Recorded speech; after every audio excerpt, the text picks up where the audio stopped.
يقولون هن قبل الجار قبل الدار، بس بزماننا الجميل الجار كان هو الدار وهو السور وهو الأمان،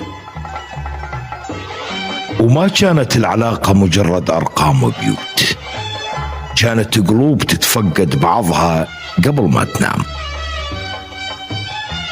والصحن اللي كان يمر بين البيوت مو بس أكل، كان رسالة حب تقول إحنا هنا، أنتم ببالنا، ما ناكل لقمة إلا وتشاركونا بيها.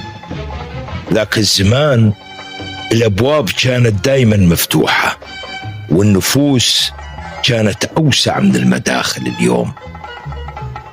اليوم كبرت البيوت وعلت الأسوار، وصار الجار يمر بجاره وما يعرف حتى ملام.